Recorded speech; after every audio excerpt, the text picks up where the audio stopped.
Het belangrijkste nieuws van Curaçao in het Nederlands. Extra Journaal. Vers van de pers. Welkom bij Extra Journaal. Fijn dat u weer kijkt. We hebben voor u het belangrijkste nieuws in het Nederlands. En we beginnen met het bericht dat er politiek overleg is gestart in de nieuwe coalitie. En dat gaat natuurlijk over de aansluiting van de partij CEM en van onafhankelijk staatslid Jezus Liitu. Maandag was er overleg tussen de MFK en de partij CEM. En dinsdag was er overleg met Zita Jezus Liitu en haar team. Zij krijgt de positie van minister van Economische Ontwikkeling. En hoewel de verhalen de ronde gaan dat zij een uitgeklede portefeuille zou krijgen, krijgt ze volgens eigen zeggen eenzelfde portefeuille als minister Rui Sandro Seintje. Dus ook wat betreft Aqualectra, Curoil en dergelijke. En de partij CEM die krijgt de minister van Sociale Ontwikkeling, Arbeid en Welzijn. Er wordt dus nu nog overlegd over deze samenwerking, over de toevoeging aan het coalitieakkoord. En men hoopt op korte termijn dat ook te kunnen presenteren. Jason Vullink is kabinetchef SOAW. Jason Vullink, hij is nu vooral bekend als voorzitter van de stichting Slavernij en Erfenis van de Slavernij, het platform Slavernij en Erfenis van de Slavernij. Hij was enkele jaren voorzitter van de partij CEM en hij wordt de nieuwe kabinetchef, dus dat is het van het kabinet van de nieuwe minister van SOAW. Mag hij de boel regelen voor de nieuwe minister. Die moet nog benoemd worden en die moet ook nog eerst door de screening komen. In ieder geval heeft hij al laten weten dat hij deze positie graag zou willen invullen, omdat ermee de CEM-partij een nieuwe invulling kan geven aan het ministerie van Sociale Ontwikkeling, Arbeid en Welzijn. En dat betekent meer aandacht voor mensen met een kleine beurs. Verhoging van het minimumloon is een van de punten die ze nastreven. Maar bijvoorbeeld ook het stopzetten van het afsluiten van water op het eiland. Meer sociaal beleid door SOAW, dat is de intentie van SOAW. PNP heeft nog geen besluit genomen. We gaan nog even verder met politiek nieuws. Maar of Roetmilde Laumonis-Sidia daadwerkelijk in het parlement zitting gaat nemen of niet, dat is nog niet besloten door de partij. Eerder leek dat wel het geval te zijn, dat zij in het parlement zou keren en dat Elvin Gerard dan haar adviseur zou worden. Dat is de huidige statenlid. Maar daar zijn nog geen besluiten over genomen. Roetmilde Laumonis-Sidia trad samen met Ornelio Kid Martina en minister Rui Sandro Seintje vorige week woensdag uit de coalitie en ze boden dan ook hun ontslag aan de gouverneur. En nu is dus de vraag wat zij gaat doen. De andere twee gaan niet in het parlement terugkeren. En voor Roetmilde Laumonis-Sidia wordt nog druk overlegd binnen de Groene Partij. Nieuwe wet gevangeniswezen noodzakelijk, dat zegt Jacinta Constantia, voormalig minister van Volksgezondheid, voormalig statenlid, allemaal namens de MFK. Zij heeft gevangenisstraf achter de rug en ze heeft daar een hele lange brief over geschreven aan de statenvoorzitter, omdat er heel veel moet veranderen, vindt ze. Nou, die brief is gisteren overhandigd aan de statenvoorzitter en daarbij zei Jacinta Constantia dat de Americo Today-wet zou moeten worden ingevoerd. Die wet heet niet officieel Americo Today, maar de overleden parlementariër van de MFK heeft lang gewerkt aan een wetsvoorstel voor de herziening van het gevangeniswezen. Die is op 22 juni 2023 behandeld in de Staten. Today is helaas later overleden, maar volgens Constantia moet de partij nog gewoon werken aan de invoering van die wet om op die manier de situatie binnen de gevangenis te verbeteren. Veel vragen na bezoek Tweede Kamerleden. Dat gaat over het bezoek dat een commissie van Tweede Kamerleden hebben gebracht aan Curaçao en Bonaire. Terug in Nederland hebben ze meer dan 40 vragen gesteld aan de ministers en staatssecretarissen van Justitie en Veiligheid en Asiel en Migratie. Het gaat vooral om vragen over justitiële en veiligheidskwesties, zoals het ernstige personeelstekort op zowel Bonaire als Curaçao, maar bijvoorbeeld ook het tekort aan wapens, kogelvrije vesten en wagens bij de politie op Curaçao. Ook zijn er vragen gesteld over de taalbarrières, zoals die onder meer bestaan bij de politie, brandweer en koninklijke marechaussee. Momenteel zijn deze opleidingen in het Nederlands en dat is soms lastig voor mensen van de eilanden om die te kunnen volgen. Daarover zijn heel veel vragen gesteld en de ministers in Nederland moeten daar nu antwoord over geven. Gestolen auto's helemaal gestript. Binnen 24 uur zijn er 5 gestolen auto's gevonden gisteren op Curaçao. Enorm aantal eigenlijk. 3 daarvan werden gevonden bij Oostpunt. Die zijn dus eerst gestolen en het Joyride team heeft ze aangetroffen. Maar als je goed de beelden bekijkt zijn die auto's helemaal gestript. Alles van de ruitenwissers tot de wagens, tot de banden, tot alles is er van afgehaald. Waarschijnlijk natuurlijk voor de verkoop. Dat is een onderdeel waardoor er auto's worden gestolen op Curaçao. En waardoor het een probleem blijft op het eiland.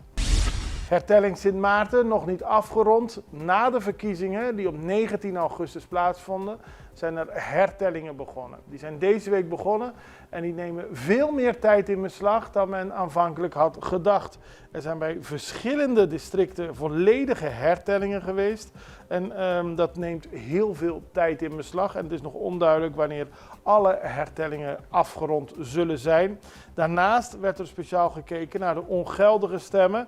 Die zijn ook bekendgemaakt en daarbij zijn een paar opmerkelijke zaken naar voren gekomen. Mensen die in plaats van het rondje rood te maken een kruis over het hoofd van iemand hadden gezet. Dus op die manier wilden stemmen.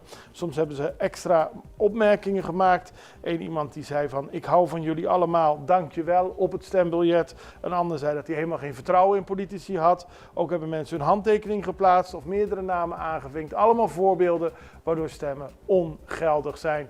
Dat gebeurt op Sint Maarten en dat kennen wij hier ook op Curaçao. In ieder geval, ze zijn nog aan het hertellen. En als het helemaal bekend is, dan zullen we dat ook aan u laten weten wat de definitieve uitslag is. We gaan even over naar een break. Zo bij u terug.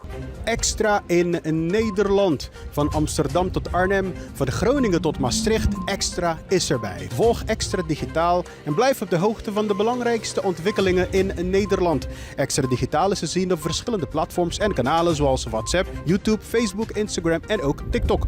Wilt u ons op de hoogte brengen van een evenement of iets doorgeven? Neem contact op via WhatsApp, e-mail, Facebook of bel gewoon 06 1364 2945. Volg of abonneer je op Extra Digitaal. Klik aan en volg ons.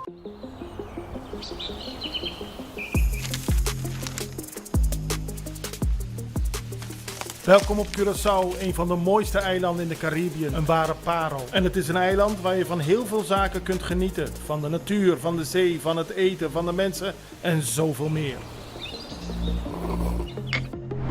Curaçao is een eiland waar heel veel gebeurt op het gebied van politiek, cultuur, sport en zoveel meer. Een Extra Journaal brengt het belangrijkste nieuws van Curaçao. Maar we hebben ook aandacht voor al het nieuws op Bonaire en Aruba en op de bovenwinden, Saba, Sint Maarten en Sint Eustatius. En we belichten al het nieuws van alle kanten. Het nieuws is duidelijk, actueel en vers van de pers. Extra Journaal, elke werkdag op Salto. Op Curaçao zijn we de hele dag bezig met het maken van Extra Journaal. Volg ons op je favoriete Amsterdamse zender, Tauro.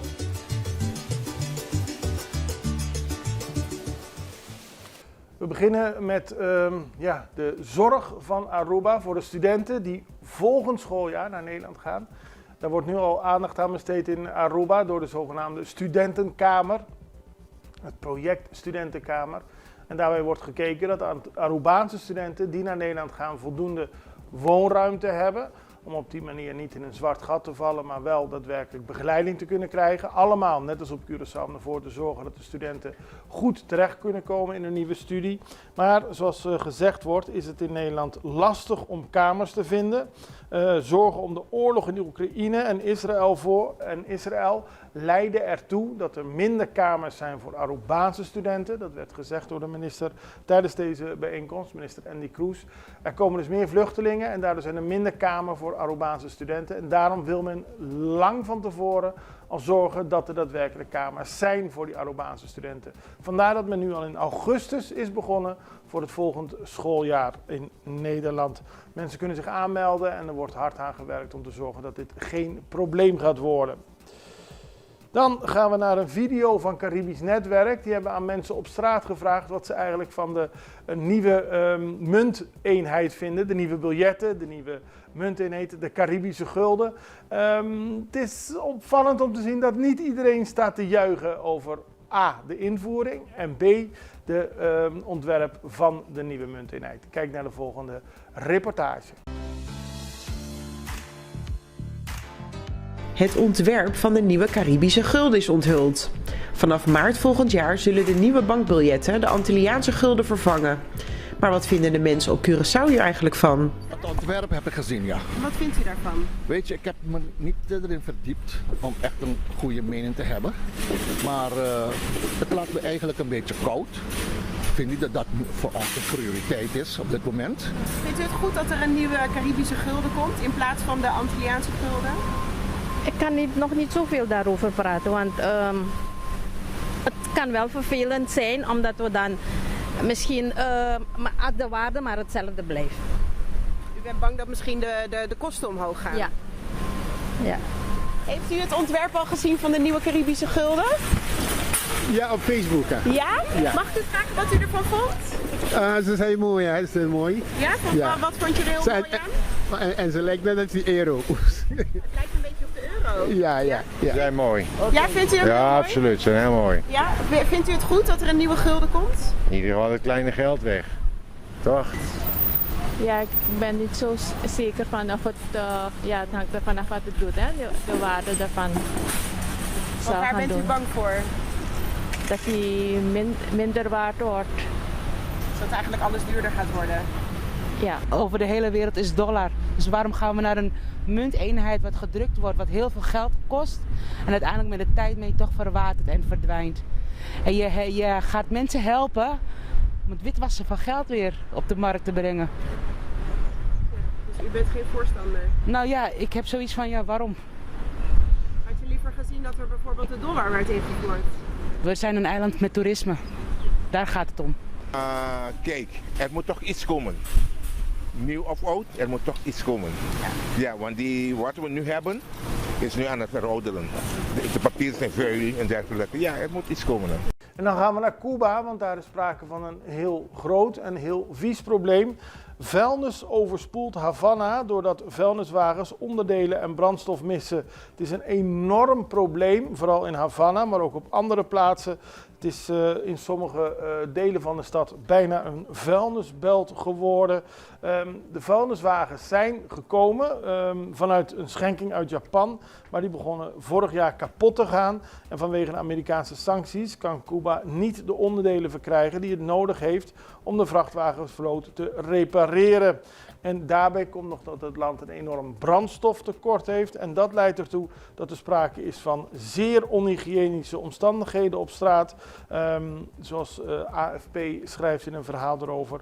Bergen afval op straat verspreiden een vieze geur en trekken wolkenvliegen aan in verschillende delen van de stad die 3 open stortplaatsen heeft. Ook op het strand wordt er veel vuil gedumpt. Toeristen zijn zelfs bezig ook om het strand weer schoon te maken. Maar ja, dat wordt dan opgeruimd. En waar moet je heen met de vuilnis? In het water verdwijnt ook heel veel afval. Dus het is een groot probleem. En daarmee zijn we aangekomen bij het einde van Extra Journaal. We zijn er morgen weer en ik hoop u ook. Het allerbeste. Tot ziens.